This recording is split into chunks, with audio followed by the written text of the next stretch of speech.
দেখুন সন্দীপ ঘোষ এই নামটার সঙ্গে আজ যে ঠিক কত দুর্নীতি জড়িয়ে আছে আরো একটা তথ্য দিয়ে আপনাদের তাহলে স্পষ্ট হবে। UEM Jaipur is a perfect target for prospective students aspiring for good jobs, good education with future-ready skills.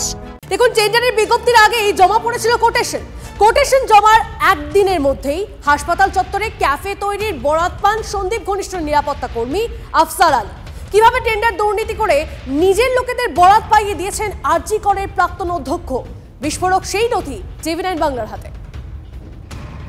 রাজ্যকর medical কলেজের বুকে এই যে কাজগুলো হতো, এটা তো কোনো ডাক্তার করতে পারে না, এটা একটা ক্রিমিনাল অফেন্স। ক্রিমিনালরা এই সমস্ত কাজকর্মগুলো করে, যাই কাজগুলো আজকে উঠে আসছে, এটা তদন্ত হওয়া উচিত, শাস্তি হওয়া উচিত। বিগত 3 বছর ধরে সন্দীপ ঘোষ থেকে প্রিন্সিপাল হিসাবে দেখছি, ঠিক আছে, সেখানে এই ধরনের ক্যাফেটেরিয়ার একটা বরাদ্দ উনি এভাবে পেয়েছিলেন। সাথে সাথে আরও এরকম দুর্নীতির সাথে উনি যুক্ত ছিলেন। মৃতদেহ থেকে শুরু করে মানে ক্যান্টিন থেকে টাকা তোলা, বিভিন্ন দুর্নীতিতে ওনার নাম আমরা পেয়েছি। সায়ন্ত আমাদের প্রতিনিধি আমাদের সঙ্গে রয়েছেন, সরাসরি সায়ন্তর সঙ্গে কথা বলবো। সায়ন্ত, বিস্ফোরক যে নথি আমাদের কাছে এসেছে তাতে ঠিক কি কি বিষয়গুলো মেনশন করা আছে, এই দুর্নীতির বহরটা কতটা সেটা স্পষ্ট হচ্ছে? দেখো 2022 সালে আরজি কর মেডিকেল কলেজ হাসপাতালে যখন প্রিন্সিপাল ছিলেন সন্দীপ ঘোষ, সেই সময় তৎকালীন ছাত্র ইউনিটের তরফে একটি ক্যাফেটেরিয়া করার জন্য তার কাছে আবেদন করা হয়। 6 তারিখ অর্থাৎ 6 জুন কিন্তু সঙ্গে সঙ্গে তিনি সে ব্যাপারে যাবতীয় প্রস্তুতি নিয়ে নেন, এমনকি দরপত্র ডাকার বিজ্ঞপ্তি দিয়ে দেন। কিন্তু সেই দরপত্র ডাকার বিজ্ঞপ্তির যে প্রক্রিয়া ছিল সেটা ভুল ছিল বলে তৎকালীন যে অ্যাকাউন্টস অফিসার তিনি নোট দিয়েছিলেন, তারপরেও তার ওপরই অ্যালাউড লিখে দেন সন্দীপ ঘোষ।